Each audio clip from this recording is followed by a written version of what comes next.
This program is brought to you by Capital Financial and Insurance. Coming up on the Financial Safari, Coach Pete and tax coach Jason Bailey talk about how a tax coach can help you. Followed by Coach Pete talking with your local trusted advisor, John Stillman. And later, Coach Pete is joined by Brian Bloom, author of Confessions of a CPA. Hi, this is Coach Pete, and if you've got questions about how to safely and properly allocate your investments, you're in the right place. Welcome to the Financial Safari. Broadcasting from coast to coast, it's the Financial Safari with your host, Coach Pete D'Arruda. Coach Pete and his guests are some of the nation's top financial professionals. They make it their mission to guide investors through the treacherous jungle of the financial world, showing them how to grow, keep, and leave their money for their loved ones. So stick around and find out how to make it through the jungle of the financial world on the Financial Safari.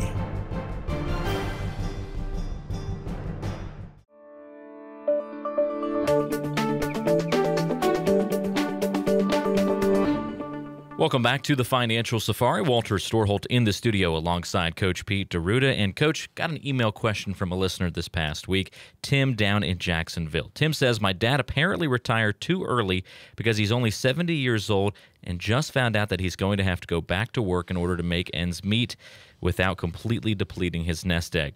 How can we help him set up a plan so that he doesn't have to do this for more than a year or two? Where do we even start? How do you help somebody like that? You know, Walt, that happens a lot. People retire, they're all excited, everyone's telling them they can retire, and then they get to retirement. And when you get to retirement, every day is a weekend. Now, Walt, how much do you spend on weekends versus when you're working here in the studio? Spend having fun, a lot of it. So you're more apt to spend when Right. you're in retirement because every day there's new things to do. And unfortunately, everything costs money these days. Right. I mean, there's always the romantic vision about going to museums and walking around lakes in Sure. retirement. That's what every brochure shows. Right. And then you get there and you figure out you have to pay for gas to get there, maybe a hotel room, you have to eat. All these things add up. Medical care. Mm-hmm. So, there's no surety out there. But the first thing for people to do, and it doesn't sound like that happened in Jacksonville, was you need to sit down and solve for income. You figure out what you're going to need in retirement. And I like to add 20% to that for who knows what. Sure. And then if you have the money put aside that can get you that, and not just today or tomorrow and next week or next year, but for your lifetime, then you can retire. And you'd be amazed how many people can retire right now and don't even know it. You can actually retire and get a raise if you work right and if you have the money put aside in the right places. A lot of people have money in 401ks. So it sounds like that's something that people need to realize is that retirement sometimes can be even more expensive than you were thinking it was going to be, and that you need to kind of give yourself a raise in retirement. That sounds a little bit too good to be true, though. How do you give yourself a raise when you stop working? One of the ways is you identify the toll booths in retirement. Everyone loves the new roads being built until they ride on it, see their toll bill.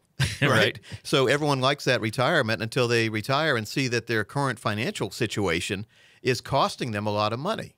And there are ways where you can minimize or eliminate costs for some parts of that retirement savings vehicle situation there.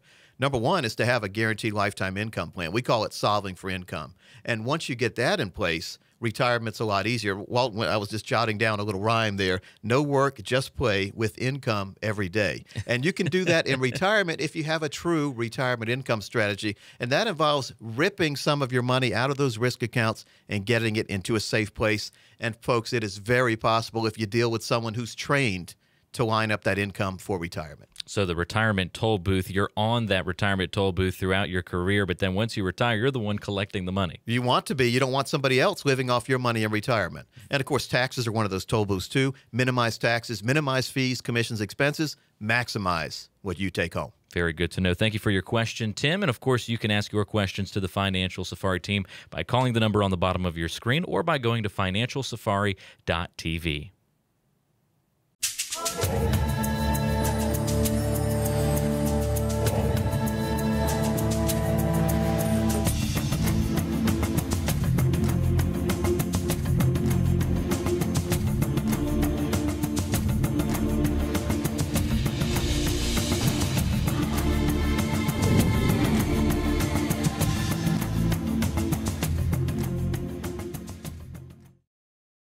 What are signs you have too much risk in your portfolio? Well, these signs are many, but many of them are unseen. If you find yourself getting up in the middle of the night to check on your stock performance, you probably have too much risk in your portfolio. If your temper flares up way too easy, you might have too much risk in your portfolio. We see a lot of folks who are getting close to retirement who have too much risk in their portfolio. And I see why they're staying up at night or trying to check their stock performance. This is your livelihood we're talking about. We call it 20, 30, or 40 years of unemployment, otherwise known as retirement. And it's vitally important that as you get close to retirement or in retirement, you minimize the risk. And again, if you're taking too much risk, you feel it, especially when we get close to what we call the financial red zone. Now, the financial red zone is within your 10 years of retirement, basically. You need to pare down the risk, making sure that, if you use a football analogy, that you protect your retirement account just as a football team that had the lead would protect the football. The only way many times to see if you have too much risk is to identify the fees and commissions you're paying. Anytime you're paying a fee or paying a commission, that's loss of money, and that equals risk, because if you take risk and the market goes down, you lose money. If you take risk and you pay fees and commissions and the market stays straight, doesn't do much, you still lose money. You need to minimize your risk and get your accounts allocated in a way where you can have a lifetime income that doesn't depend on the market going up and down. And when you do that, when you get those accounts structured properly, making sure your money's always working for you and getting a perpetual income stream, the worry in retirement reduces and the money in your wallet increases.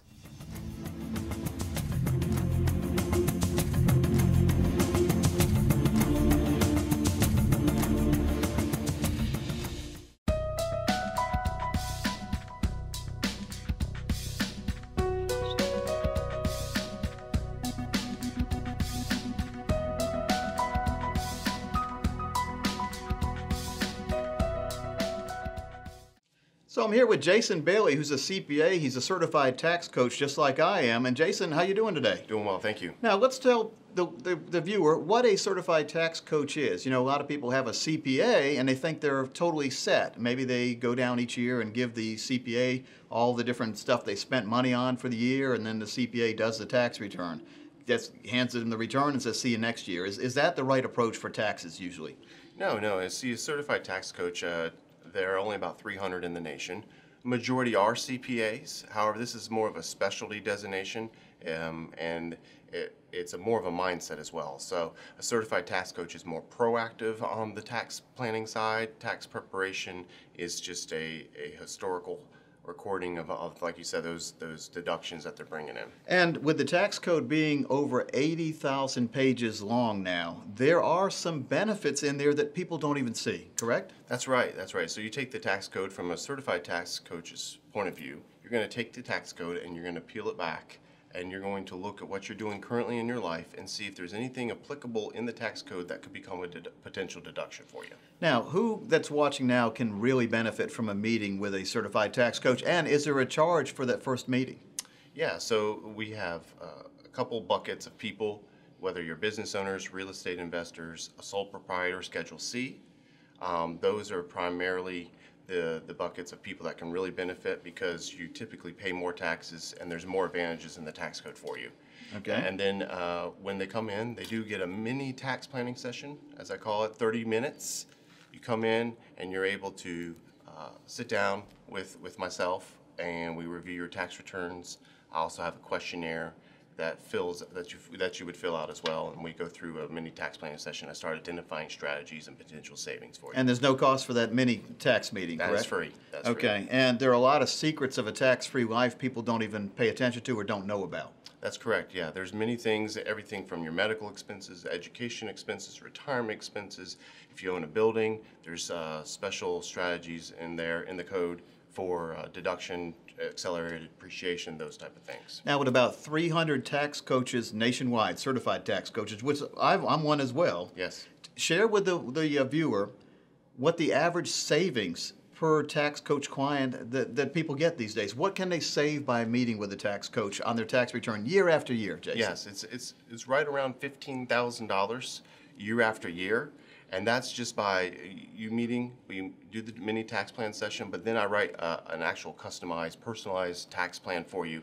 Within there is the strategies that will save you on average about $15,000. Now that's $15,000 more than they were already saving, right? It's not That's just correct. say, here's what No. you were saving and I saved you another 1,000, so now we're Right. up to 15. No, No. it's 15,000 of Yep. new savings on average. Now, Yep. not everyone's going to be the right fit. Right. Usually, I know we've told people that you have to have at least $100,000 of income for it to really make sense to meet with a certified tax coach. Right. You're also a CPA, though, so you do tax returns if someone wants a new CPA or they don't feel their CPA is being proactive. In other words, not looking at the tax code and using what's in there to benefit you. It may be time to call a certified tax coach, at least sit down for that no-cost meeting. Yeah, exactly. So after the tax plan, I do offer those other services. I package it in a service plan type scenario where you're going to get your tax prep for the year, but you also get ongoing tax advisory services, as well as you'll get a newsletter and some tax alerts. You know, tax code's always changing, so you'll be notified, hey, this is going to affect you.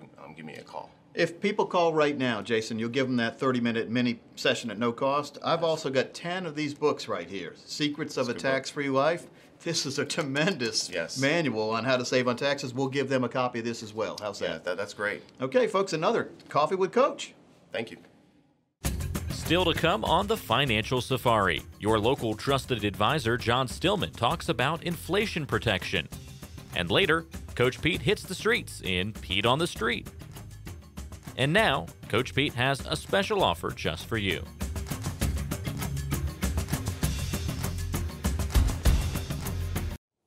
Folks, I make this offer each and every week on my radio show. I want to make it for you out there in the viewing audience. If you call in the next 30 minutes, we'll put together for you a financial review that'll tell you if you're in need of a true financial plan. We'll also put together for you an income strategy plan showing you, based on what you have right now in the time of your life you are in right now, what you need to have put aside right now to give you that lifetime income that you can never outlive. And if you call right now, I'm going to make a very special offer to you. Anyone who calls in the next 30 minutes, when you come in, I'll make sure you get an autographed copy of my newest book, The 7 Baby Steps. This book is invaluable. It's a workbook. It's a technical manual. It's easy to understand, showing you, based on where you are right now, what you can be doing in the future, exposing unnecessary fees, risk, and commissions. I also want to do for you a very special thing considering taxes. I want to do for you a tax review, looking at your current tax returns and seeing if you are not taking full advantage of some of the items in the tax code that could be helping you out. We'll utilize a true CPA for this and a certified tax coach. So call in the next 30 minutes. We'll see you soon.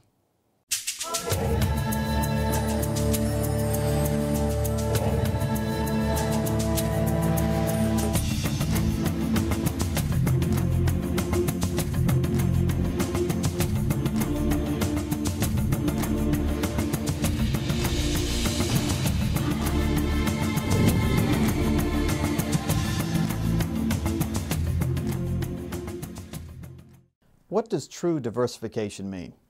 Quite simply, it just means not having all your financial eggs in one basket. It's an overused cliche, but so many people are walking around with way too much risk and they're getting close to retirement. The main goal we have in financial planning is to have some safety, some growth, and some liquidity. And the combination of those is what we call true diversification. So as we near retirement, we want to make sure that our accounts are doing different things. Sort of like when we eat food. We don't eat the same food every day. And there's certain foods we know aren't good for us, but we eat anyway. And that's, a lot of times people are taking way too much risk, taking risk that has no justification. So when we diversify a portfolio, we have some stocks, we have some bonds, mutual funds, but we also have some safe money. That's a true diversification model. It also factors in something we call asset allocation, making sure that the money you have will go up regardless of what happens in the market. Too many times, people make the wrong choices at the wrong times. They continue to take risks as they get close to retirement or in retirement with money they can't afford to lose. Now, some of your money will go down, but if you have different assets, in other words, asset allocation, when the market's going up, you're still making money. When the market goes down, you're still making money. Just making sure you identify what your true position is. But way too many people don't have that proper diversification because they don't have asset allocation. And what is missing out of a lot of plans, just like a lot of food groups missing in some people's diets, is the income planning techniques, the income planning strategy. Every single retirement plan must have an income plan. That's true diversification. When the market goes up, you've got income. When the market goes down, your income doesn't suffer and you have a paycheck guaranteed for the rest of your life.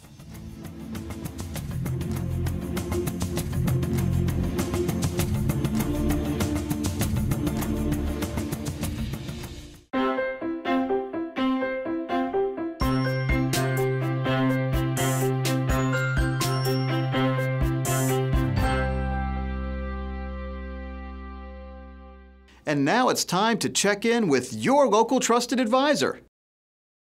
Hi, I'm John Stillman, Retirement Planning Specialist with Capital Financial Advisory Group in Cary, North Carolina. You know, a very concerning aspect in the financial world is where people get information to make their very important financial decisions. In your experience, where are people getting their financial information besides financial advisors? Coach, you wouldn't believe where people turn for advice on their financial matters, and in a lot of cases it's simply because it's just somebody they know and trust, maybe their golf buddies, maybe their brother-in-law who studies a lot of this stuff on the side, and it's people that they have in their lives who talk to them a lot about financial matters, so they assume that person is an expert. Well, that's not necessarily the case. In fact, it's usually not the case. In a lot of situations, maybe somebody got lucky, did really well in the stock market, and of course they're going around bragging about it, so therefore you think because they did well, they're an expert. Well, not really true. Maybe they just caught the market at the right time, maybe got in a good investment that happened to do well for them. So what you need to consider is a lot of people aren't going to tell you when they did poorly. So just because they're bragging doesn't mean they did well all the time. They're not going to tell you when they lost money. So just keep that in mind. Certainly it's good to get a lot of opinions from a lot of different people and bounce things off, but you need to understand that it's really the true professionals, the people who do this day in and day out, not just the people who do this occasionally in the evening when they get home from work. Those are the folks you should really trust. So are there any specific questions that people need to ask themselves and their current source of information before they ever make what we call a concrete financial decision? Coach, two questions that I usually recommend that folks really ask themselves. And it's not about the specifics of the strategy that they're about to get into or the product or the investment or whatever it is. The questions you need to ask yourself are, first of all, one, do I understand this? Am I able to comprehend it myself so that I could then explain it to somebody else? Because if you really understand what's going on in your situation, well, then you're less likely to make a bad decision or just trust somebody because you think they're smarter than you and know more than you. You need to have somebody explain strategies to you so that you truly understand what's going on. Because as we know, the more you understand, the more you get to keep in your pocket. Secondly, am I comfortable with this decision? Is it something that is going to keep me up at night because I'm just a little wary of the particulars of it? Or is it something that I can really trust and know, you know, I have peace of mind about this.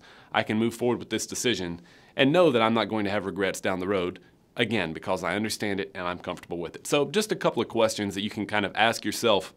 Thank you. Wow, what a great answer. And I look forward to visiting with you next week here on the Financial Safari as well. Absolutely. Great to be here, Coach. Talk to you again soon. Talk to one of our local experts, and we have a special offer for you on today's show. Call in the next 30 minutes, and we're going to custom design for you an easy-to-understand financial review that will indicate if you're in need of a full-blown financial plan. There's no obligation or cost for this initial review for all callers who have at least $200,000 saved for retirement. If you meet those qualifications, here's what you can expect. First, we'll run a fee report to help you untangle what it's costing you to work with your current planner or advisor. We'll show you how to protect your investments and keep more of your money in your accounts. Next, we'll perform a tax analysis to show you how you could possibly be reducing your taxes and increase your cash flow. And finally, we'll create a customized lifetime income plan using proven strategies and techniques that could turbocharge your retirement income. In short, we'll take the guesswork out of financial planning for you. So, for all callers who call in the next 30 minutes, a comprehensive financial review that we're offering with no obligation. Just call the number below right now. It is now time for Pete on the Street. Pete on the street. Let's see what this person has to say. Pete on the street. Peter Rashan here with another edition of Pete on the Street, and I'm here with Patricia. And Patricia, you are retired, and what is your idea of fun in retirement? What's fun and entertaining to you? Well, we've been doing a lot of traveling, which we really enjoy, and we like just being able to just lounge around or go shopping or go out with friends. You know, we don't have to set the clock in the morning, and it's just not having to worry about we have to be at work today or, you know, just having a good time. It's been great. All right. Well, of course, you know about the stock market, and it's been a little volatile recently, but what are your general feelings, and what's your general understanding of how the stock market works? Well, we haven't had good experiences with the stock market. We once were investing in it, and when we had to finally sell out because of financial situations, we lost a lot of money. And then we went about 8 years ago and got in a mutual fund, and it seems like every time we get in the market, it goes down. That fund has been down ever since we bought it. We've never had to pay any taxes on it because we haven't earned anything. It's worth about half or maybe less than half what we bought it for. And so we haven't had good experiences with it. So we've been finding, you know, other things like annuities and other things to get involved in. When you are buying a mutual fund, do you own a stock? Well, no.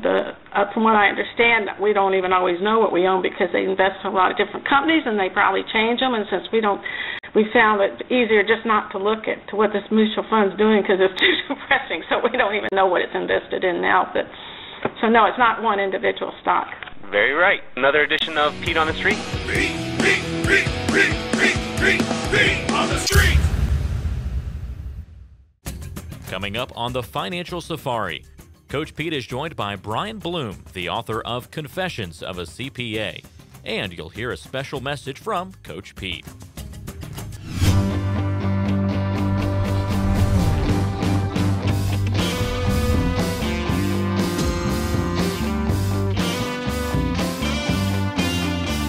And welcome back into the Financial Safari. Folks, this is the time of the show where we're able to go out around the world and find a guest that matters. And today, joining us from Champaign, Illinois, is Brian Bloom. He's a CPA and author of the book, Confessions of a CPA, Why What I Was Taught to Be True Has Turned Out Not to Be. Brian, welcome into the show.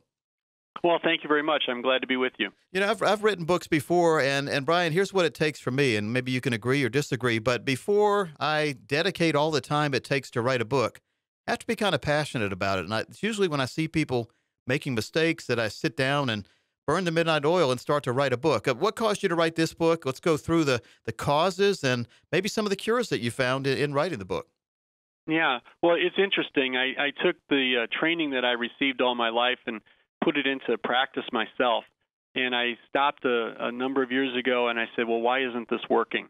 And then I worked backwards through some of the principles that were out there and did a little more digging on my own outside of the textbook and realized that there's just some things we're not taught or perhaps not taught correctly on how actually money works. You know, so that's the genesis of the book. Well, most people aren't taught at all about money. I mean, I had a paper out, so I learned that I had to collect from my customers or the newspaper company wouldn't give me more papers. That's just, you learn to balance your checkbook when you're young or you don't learn. And let's talk about the rate of return and compound interest. I know you're a big believer in compound interest. Now, unfortunately, compound interest can go against you if not used correctly. Well, that's right. And compound interest only works if you let it compound. And that's probably one of the biggest misconceptions. We get all excited about it and we start saving up, but then we buy a car and then we reset the compounding. Or a lot of times for parents, they save for college education for their kids. And it's really interesting to take a look at a long-term compound interest curve. The first 18 to 20 years of that curve is pretty linear. There's not a lot of growth because there's not a lot of compounding that's happening. The compounding happens after the 20th year when you actually see that curve become exponential. But our college savings plans does what? Encourages us to save for 18 years, and some of the plans the IRS won't charge you taxes on the growth. But it's at that point we take the account balance, we transfer it to the university, and in fact we transfer the miracle of compounding right with the tuition money. And so we reset the compounding clock again. So the key is to hang on to your money and not allow the compounding to stop. Yeah, I know a lot of universities have endowment funds, and they thrive on compound interest inside their own endowments, don't they? Yeah, that's absolutely right. They know how to make it work, but unfortunately, the average consumer out there, is in such a consumption pattern that the consumption just continually resets the compounding clock, and then they get out to age 65 and they don't have any money to retire on. Now, one final thing. We've got about a minute and a half left on this segment, and I'd like to have you on again to talk about some of your other writings and other opinions. But today we're talking about, again, the book Confessions of a CPA, Why What I Was Taught to Be True Has Turned Out Not to Be. And in here you've got Chapter 9 about asset accumulation. And I see a lot of people out there who are not accumulating the right way or accumulating the wrong assets at the wrong time. Do you want to speak to that? Oh, I'd sure love to. Asset accumulation is really important, but sometimes we talk about, a really good advertisement out there right now is, what's your number? I forget what company it is, but they're enticing you to pick your retirement number. Well, it's like scaling Mount Everest. If our goal is to get to the top of Mount Everest, that might be a number, but is the goal really to get to the top of Mount Everest, or is it to get back down again? And therefore be better off, even though you never got to the top. And so asset accumulation is one part of it, but asset consumption and how you distribute those monies to yourself in retirement is probably more important than the actual accumulation. You can get more out of less if you utilize the right strategies. Bringing Mount Everest into this as a final point, more people are killed on the way down after they've climbed the mountain than climbing the mountain itself. And that has a lot of parallels to retirement. More people make more mistakes with how they take their money out than how they build their money. And Brian, I'd love to talk more about this with you in the future, but I'd like to thank you for coming on the Financial Safari and sharing your great vision and information about your great book, Confessions of a CPA, with us today. Well, I certainly appreciate the opportunity to talk with you. And folks, we'll be right back after this. Wow, we're here at the end of the show again. I thought we just started. That's how fast life goes. And folks, you can call a financial timeout, get your accounts on retirement autopilot, making sure you're doing the right things for your portfolio. Call the number you see on your screen, and we look forward to seeing you next week on the Financial Safari. Information provided is for illustrative purposes only and does not constitute investment, tax, or legal advice. Information has been obtained from sources that are deemed to be reliable, but their accuracy and completeness cannot be guaranteed. Neither Peter J. D'Arruda or his guests are liable for the usage of information discussed. Always consult with a qualified investment, legal, or tax professional before taking any action. Annuity guarantees are based solely on the financial strength and claims-paying ability of the issuing company. Individuals should thoroughly review the contract for specific details of the product features and costs. Income payments and withdrawals from deferred annuities are generally taxable as ordinary income in the year they are taken.